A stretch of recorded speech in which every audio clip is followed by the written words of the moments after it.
because it was so fast, it was like one day I'm having the ultrasound, 2 days later I'm having a biopsy, and then all of a sudden it's like, by the way, you have cancer. And it was like, whoa.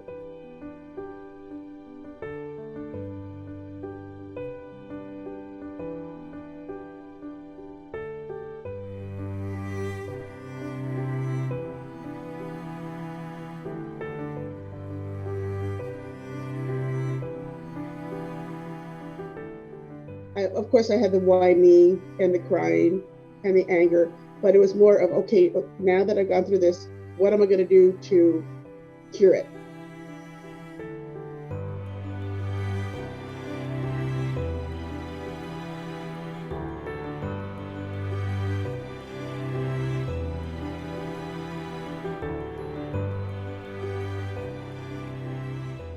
Well, again, my name is Cherylinn. I'm retired. I had retired from City of Hope. Pretty much now, I'm just at home. I have a Great Dane who's my partner, and she and I do a lot of things. We go walking. I'm trying to get healthy, and I love to read. I live on the mountain in Los Angeles. I do volunteer for the Leukemia Lymphoma Society, and I enjoy doing that. I talk to people who call in that are newly diagnosed with cancer, and just give them some insight. And my philosophy is, if I can make one person not fear cancer as a death sentence, that it's something that can be, that you can get past, then I've done my job. And so that's what I try to help people to understand cancer. Let's dive right into your story now, because I know it started back in 2005. So we're talking 17 years ago. And usually the first question is, oh, what were those first symptoms? But with you, it was sort of, you described it as a freak accident with a dog bite on your nose that sent you to the hospital. So we won't go into details about that. That sounds very painful. But because this dog ended up biting you on the nose, it actually started a process that would help lead you to this diagnosis. Can you tell us what happened? What were the tests that were run? And Well, once, the paramedics, of course, and then the hospital said, go see your primary doctor afterwards. And it was when I saw my primary doctor that she says, you haven't had a physical or a mammogram. And I had a sister who had passed away from breast cancer. So she says, you are due for your mammogram. So of course I thought, yeah, okay, fine. I didn't think anything of it. I mean, I felt healthy. I didn't, I mean, I am overweight, but that's pretty much the only symptom that I had, was I was overweight. And so, of course, they did the physical. And when they did the mammogram, a couple of days later, she says that there was something on the mammogram. So they did an ultrasound. And what was so weird is, because I assumed it was breast cancer, so they were doing the ultrasound, but under my arm, under my armpit. So I was kind of worried about that. And then within that same week, they said, no, we're going to do a biopsy. that was a lot that you had to go through. By the way, you said you were diagnosed on your 50th birthday, Yes. which, gosh, so of course you're not expecting this kind of thing to happen. One thing leads to another. And as they're performing these tests, even before you heard mantle cell lymphoma or even lymphoma, you're thinking, if anything's happening, it's breast cancer because of the family history. At what point did you realize, oh, there is something really serious going on? Um, and what was kind of going through your head? What were you feeling? It was more of, because it was so fast, was like one day I'm having the ultrasound, 2 days later I'm having a biopsy, and then all of a sudden it's like, by the way, you have cancer. And it was like, whoa, but again, I'm assuming that I have breast cancer. And my sister was such a strong person that she always made me feel like, you can get through this. And I think that's why she was my role model. It's like, okay, I have cancer. I will see the doctor and I'll deal with it, and I'll do whatever I need to do, and then go from there. I mean, I of course I had the whining and the crying and the anger, but it was more of, okay, now that I've gone through this, what am I going to do to cure it? And then, wait for the oncologist. And did they tell you what they were testing for, or did they say we're just going to biopsy? They just said it was biopsy. That they were just, that's why all along I thought it was breast cancer. Right. Because why would you think it was anything else? Right. Right. And so how long did it take, do you remember, ballpark, for you to get the results back? probably within a week, because like I said, I had, it was close to my 50th birthday. And ironically, the day that they did the biopsy, my kids were giving me a surprise birthday party with family and friends. And I'm the kind of person that, when I have to go like to chemo and stuff, I just go by myself. I don't bother anybody. So I didn't realize. So I was just good. I thought the biopsy was just go in, get the biopsy, and go home. And I didn't realize. And so my kids had planned that party for that night. And I'm in the hospital, and they're like, you can't have this. And I was like, well, it's okay. I'll be fine. So ironically, at my party, I was just like this, dancing because but it worked out okay. And then the following week is when they actually told me that it was cancer. And then when I saw the oncologist, that's when he told me, that it was mantle cell. And then he said it was stage 4 and I was terminal. And the way you look at me now, that's the way I looked. And so for me, terminal was my sister, who was like maybe 80 pounds, looked like a living skeleton. That was terminal. And I'm looking at myself and saying, how could I be terminal? He was very, just said it, you're terminal, we're just going to make you comfortable. I had been newly divorced after 26 years of marriage. I had 2 children at home. So for me, that was like, whoa. My gosh. And so you're dealing with all these personal things. And then this doctor is so the doctor just said it's terminal. He or she, he didn't say, wow. Okay. So very matter of fact, and just, Yes. How did you in that moment, by the way, Cherylinn, break the news to your 14 and 17-year-old? Well, I had made a dinner, and then I sat there. I have 3 children, 2 boys and a girl. My eldest son, he was married. He's actually a paramedic, and I had them all come to the house, and I just, told them, I said, they found cancer, and that, I'm going to try to go through treatment. What was funny, well, not funny, but it was, my daughter was 9 years old when my sister died, and she and I were very, very close. And so I didn't realize that she had a memory of my sister seeing her like that. So when I had said I was cancer, the first thing my daughter asked was I going to look like my sister, like Auntie Pat?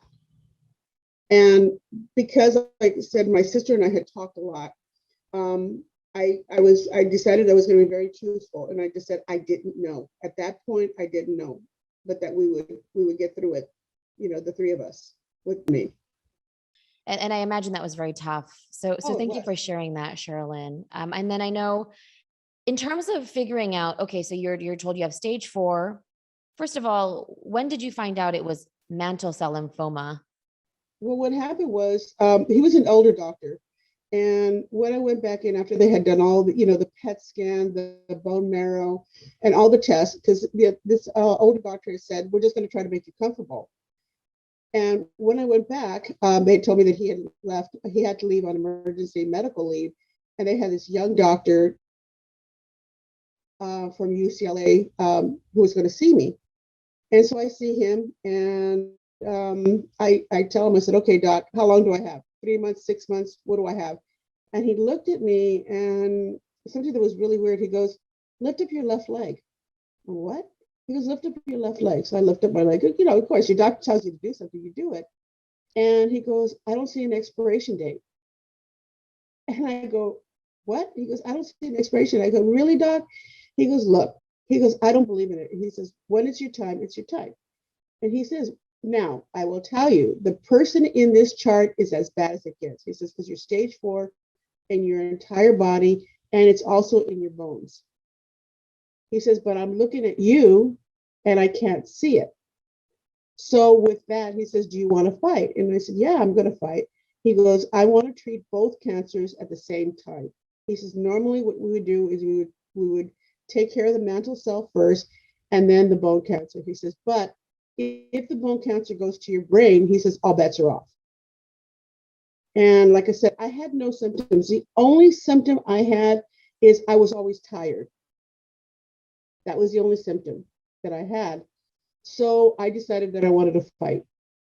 And so when I started the chemo, which was the aggressive chemo, the second day I would go to radiology, and what they would do is they would take the spinal fluid out of my spine, and then inject the chemo directly into my spine. So I did both chemos at the same time. Let's talk about the R-CHOP. This is back in 2005, so we won't go too far into it. And I know that other people for other cancers have also gone through R-CHOP. Was it 6 cycles of it? And Yes. okay. And it was 1 infusion per cycle, right? Do you remember, I guess, any advice for people in terms of, do you remember the side effects and what helped get you through that? It was the typical, you lose your hair, but you can't eat, you throw up. But you find, for instance, like for me, um, for some reason, I had some hard candy, I had butterscotch, and for some reason my body accepted the butterscotch candies. And so my son was at the market and he found some butterscotch pudding. And so he bought it just to see, and it turned out that my body could accept it, and it wouldn't throw it back up. So when I was in the hospital, I would always have my butterscotch pudding. So I always tell people, if you can find that one thing that your body can tolerate, sometimes maybe that's just what you need to do just to help you. Right. That's incredible knowledge for sure. Sometimes it's just finding that one thing, right, that you can tolerate. You talked about the hair loss, Cherylinn. I'd love to just hear you just talk about what that was like. And did you shave your head? Yeah. What happened was it was that Thanksgiving, and the first Thanksgiving, I think I had just the first October was like my first month. And at Thanksgiving, I kind of like was cooking, and all of a sudden I went like this, and I just like a whole chunk of my hair came out. And it was like, my realization, my head used to itch a lot and burn. And so when that happened, I actually, put like a shower cap on because I didn't want to go on the food. And then I went to a barber, and it was kind of strange because this is 2005, so women being bald was not usual. And I just told him, I said, I need you to shave me. And he goes, oh, you want your hair really short? I said, no, I need you to shave it. And he was like, he questioned it. And then I just pulled my hair, and then he saw. And so he shaved my head. But it was, it's like it itched really bad, so it was easier just to shave my head at that point. And I was okay with, being bald. It is, being bald. I've been bald 3 times. And this last time that I got the cancer, and I asked the doctor about the chemo, and I asked her, I said, will I be bald again? And she was like, she just said, Cheryl, it's just hair. And I'm like, yeah, but you don't understand. For a woman, hair is important. And, and so for me, even though I'm okay with being bald, it is being part of a woman is having hair.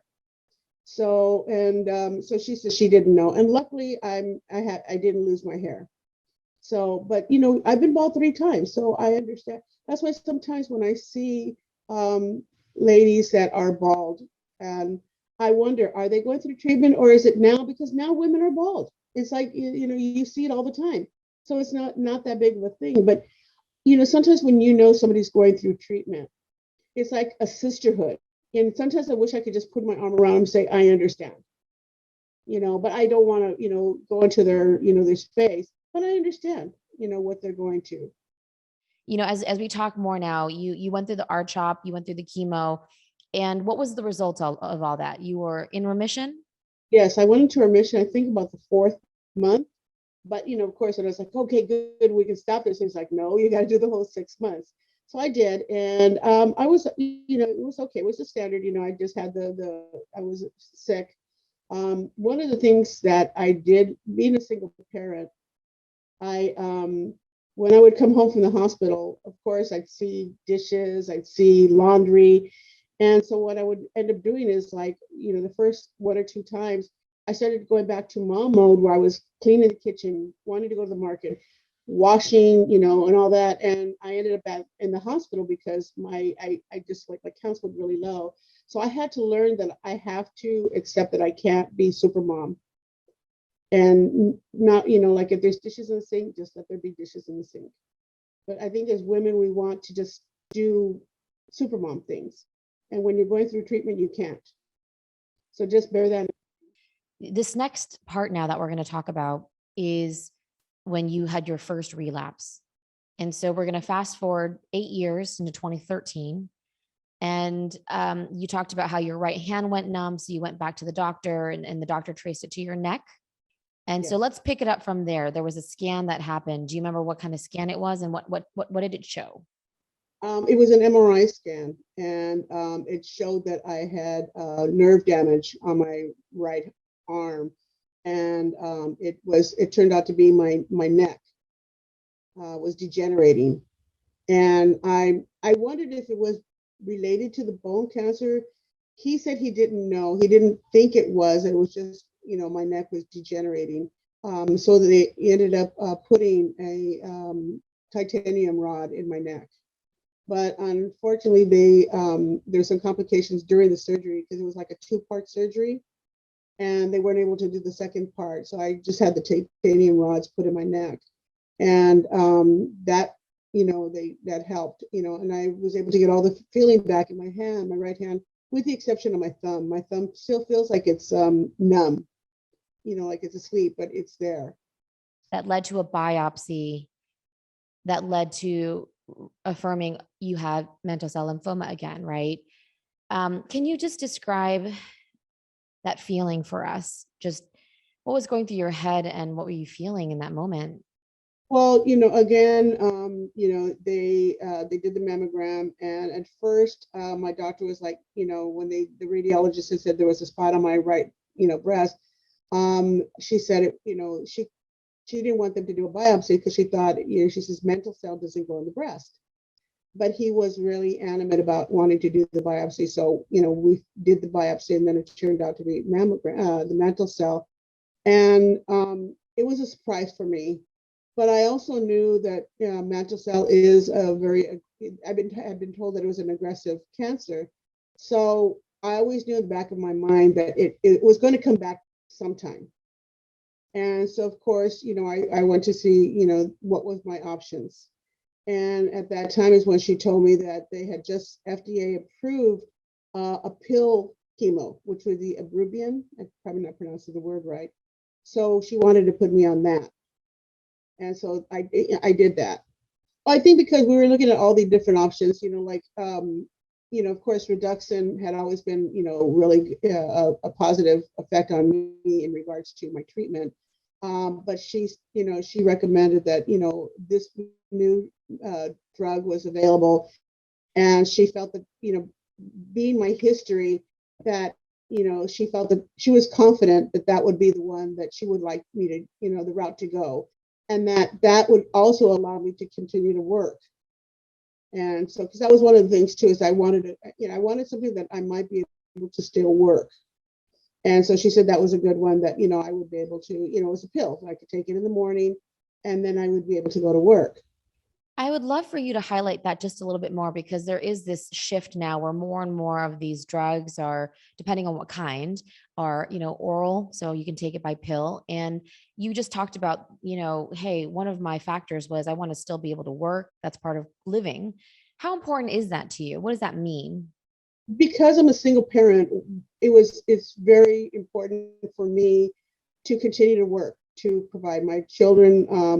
My daughter was still going to private school, and my son, he was still living at home because he was like, helping to take care of me. And so I wanted him to continue to go to college. He was going to junior college, but I wanted him to be able to go to college. So for me to be able to provide, and work was very important for me.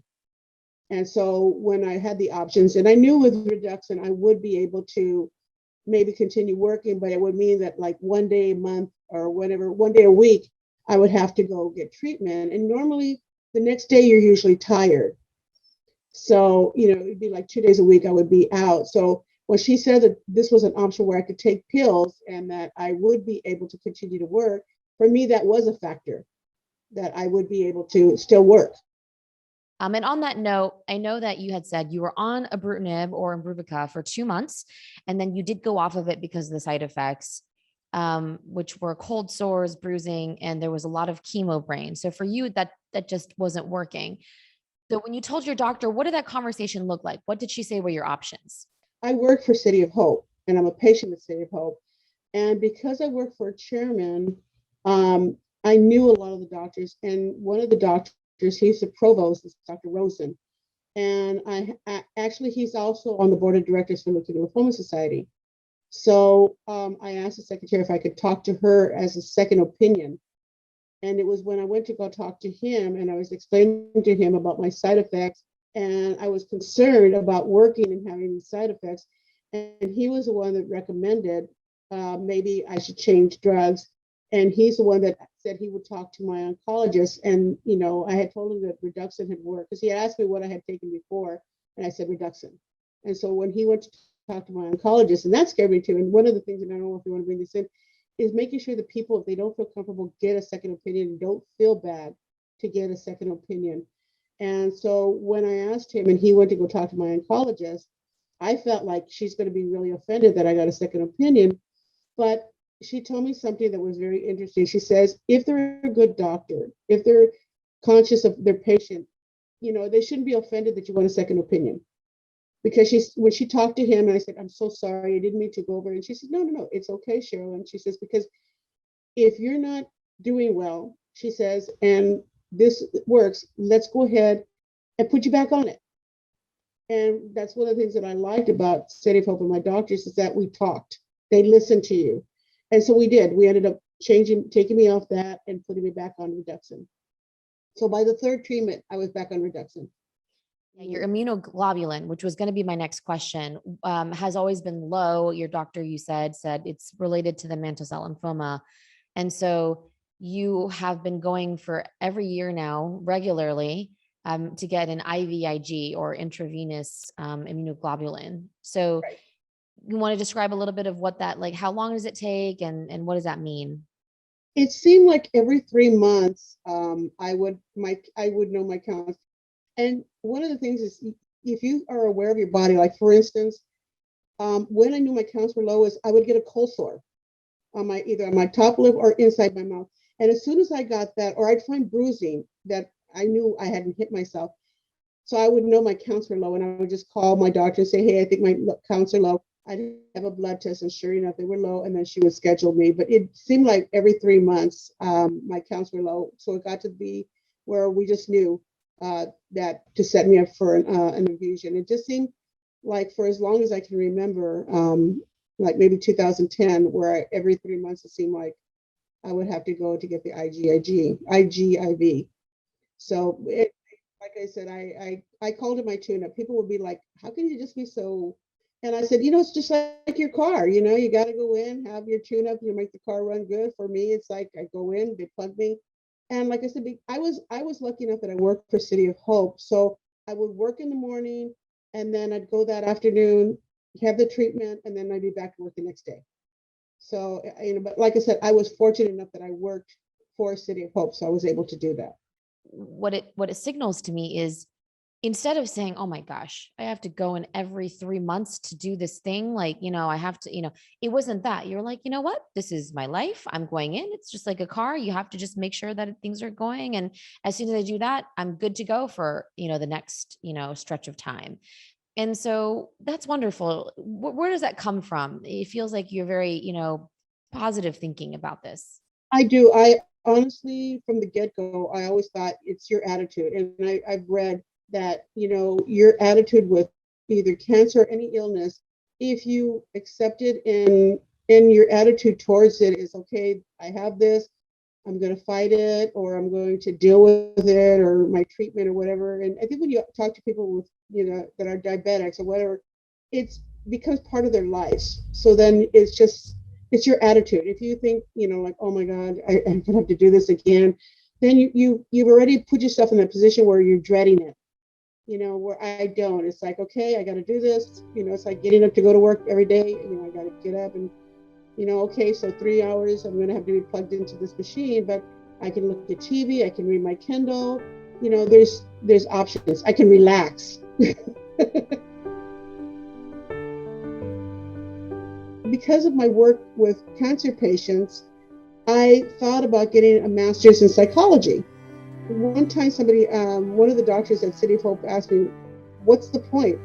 I said, because I didn't want to give up just because I had a disease. You know, I wanted to prove to myself that I could do it.